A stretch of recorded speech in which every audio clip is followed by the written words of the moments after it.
Friends, ఇప్పుడు మీకు నేను మనకి ఇక్కడ కనిపిస్తున్నటువంటి ఫాంట్ గ్రూపు తర్వాత అలైన్మెంట్స్ ఈ రెండింటిని యూజ్ చేసుకొని ఒక టేబుల్ని తయారు చేయబోతున్నాను.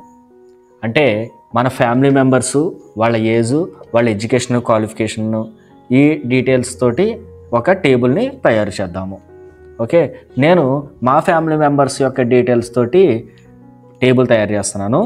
మీరు మీ ఫ్యామిలీ మెంబర్స్ యొక్క నేమ్స్ తోటి నేమ్స్ తోటి మీరు మీ ఫ్యామిలీ మెంబర్స్ యొక్క డీటెయిల్స్ తోటి టేబుల్ తయారు చేయండి. Okay, fine. ఇప్పుడు ఫస్ట్ సీరియల్ నెంబర్ రాసుకున్నాను. తర్వాత ఏంటి, నేమ్ ఆఫ్ ది క్యాండిడేట్ రాశాను. అయితే ఇది E4లో ఉన్నది F4లో కనిపిస్తుంది, G4లో కూడా కొద్దిగా కనిపిస్తుంది. కానీ F4లో ఉందా, ఇక్కడ చూస్తే లేదు. G4లో ఉందా, ఇక్కడ చూస్తే లేదు. కానీ E4లో మాత్రం ఉంది. సో దీన్ని ఎలా అడ్జస్ట్ చేసుకోవాలి, ఈకి ఎఫ్కి మధ్యలో కర్సర్ పెట్టి డబుల్ క్లిక్ చేస్తే అడ్జస్ట్ అవుతుంది. ఓకే, వాళ్ళ యొక్క ఏజ్ ఇక్కడ రాశాను. తర్వాత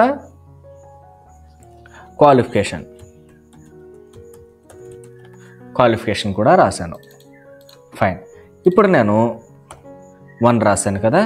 name of the candidate, first నా పేరు నీలి శ్రీనివాస్. ఓకే, నా ఏజు 29, నా qualification BTech. Okay, fine. Next ఏంటి, మా సిస్టర్ పేరు నీలి జ్యోతి, తన ఏజు 25, తన క్వాలిఫికేషను బిఎస్సి. ఓకే, ఇప్పుడు నెక్స్ట్ ఎవరు, మా నాన్న పేరు. మా నాన్న ఏజ్ ఎంత, 55, ఆయన క్వాలిఫికేషను 10th క్లాస్. తర్వాత అమ్మ దుర్గా, తన క్వాలిఫికేషను తన ఏజ్ 50, తన qualification 5th class. Okay, fine. ఇప్పుడు నేను ఇక్కడ 2 వేస్తున్నాను సీరియల్ నెంబర్. ఈ రెండింటిని కలిపి డబుల్ క్లిక్ చేస్తే ఇట్లా వచ్చింది. ఇది మనం ముందు సెషన్స్లో ఆల్రెడీ చూసాము.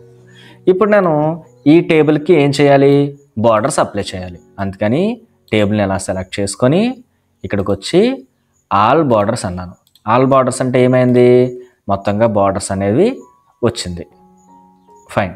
ఇప్పుడు ఇది హెడ్డింగ్ కదా, హెడ్డింగ్ని మనం బోల్డ్ చేద్దాం. బోల్డ్ అంటే ఇక్కడ బి అని ఉంది కదా, అక్కడ నొక్కితే బోల్డ్ అవుతుంది. ఏమైంది, ఇప్పుడు అక్షరాలు ముద్దగా కనిపించాయి.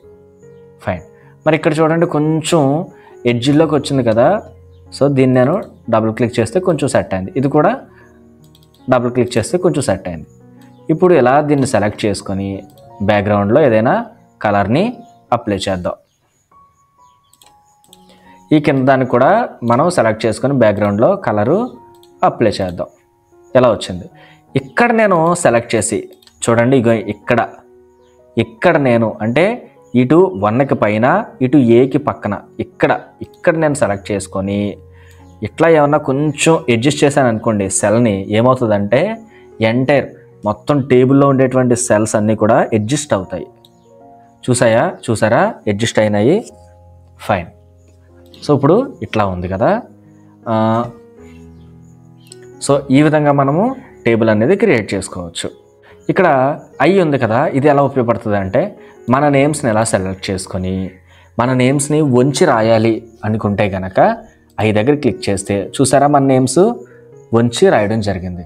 అట్లాగే వీటిని కూడా మనం వంచి రాయాలనుకుంటే ఇలా అనొచ్చు. ఇటలిక్ని మనం టైప్ చేయొచ్చు, ఇటలిక్ని మనం ట్యాప్ చేయొచ్చు. సో అందుకని ఇవి వంచి రాయబడ్డాయి. ఇప్పుడు ఇవన్నీ కూడా మనకి ఏ ఫాంట్లో ఉన్నాయంటే ఆప్టోస్ నేరో అనేటువంటి ఫాంట్లో ఉన్నాయి. అంటే ఫాంట్ అంటే అర్థం ఏంటంటే ఇక్కడ రాసినటువంటి అక్షరాల యొక్క స్టైల్ ఏదైతే ఉంటుందో ఆ స్టైల్ పేరు ఏంటంటే ఆప్టోస్ నారో. ఇప్పుడు దీన్ని మనం ఎలా సెలెక్ట్ చేసుకొని ఇక్కడికి వచ్చి వేరే స్టైల్ కూడా మనం పెట్టుకోవచ్చు. చూసారా, ఇది మరొక స్టైల్. ఇంకా మార్చుకుందాం. ఆల్రెడీ ఇవన్నీ కూడా మనము పవర్ పాయింట్లోని తర్వాత ఎంఎస్ వర్డ్లోని మనం డిస్కస్ చేసుకున్నాము. ఇక్కడ కూడా సేమ్ అలాగే ఉంటుందని మీకు నేను చెప్తున్నాను.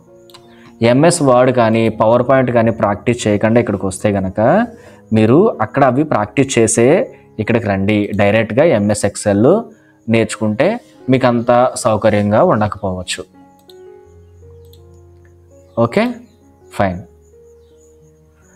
సో మన యొక్క అక్షరాల్ని పెద్దవి చేయాలి అనుకుంటే పెద్ద అని క్లిక్ చేస్తాము.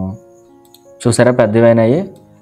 లేదు అక్షరాలు చిన్నవి చేయాలనుకుంటే చిన్నవి అని టైప్ చేస్తాను. అక్షరాలు చిన్నగా అయినాయి కదా.